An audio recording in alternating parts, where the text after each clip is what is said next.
Hey everybody, Lancel here, and today I'm going to be talking about Slumdog Millionaire. So this was the first movie that was recommended to me in a comment, and honestly, this movie's kind of been on my radar. I had an opportunity to see it when it first came out, and it just didn't really sound like my cup of tea. But that was about 10 years ago, and I'm about 10 years older now, and my tastes have just kind of broadened a little bit. And it had been on my mind actually for a little bit, and I was just looking for it, and I found it.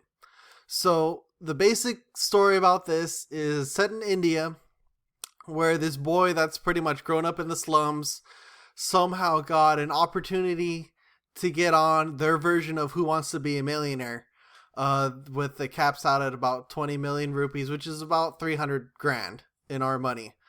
And he, I guess, is suspected of cheating because he is getting all the answers right, when all throughout the movie you see that the answers were always part of his life, where things that happened to him, they spark the answers in his head when he gets the questions.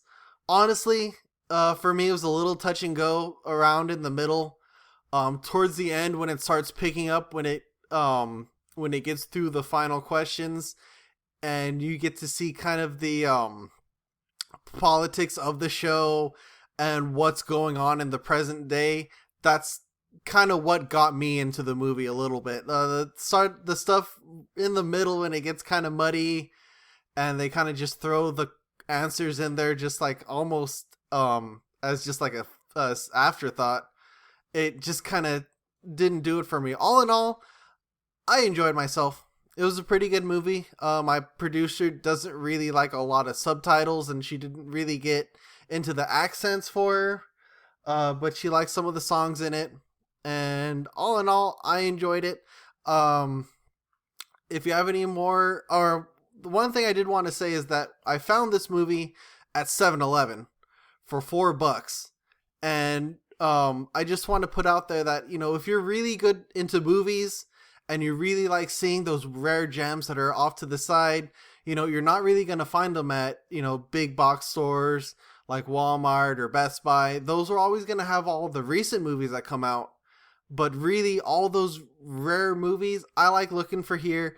I've found a lot of good movies at Marshall's.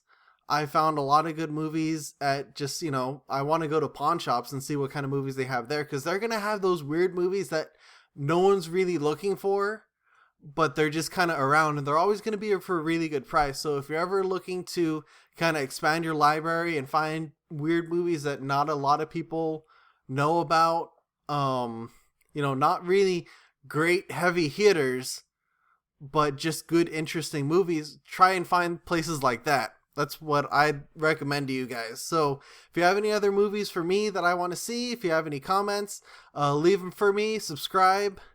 And I got some more movies. I don't know what my next movie is going to be, but I got some good ideas that'll be coming in the next few days. So I'll see you later.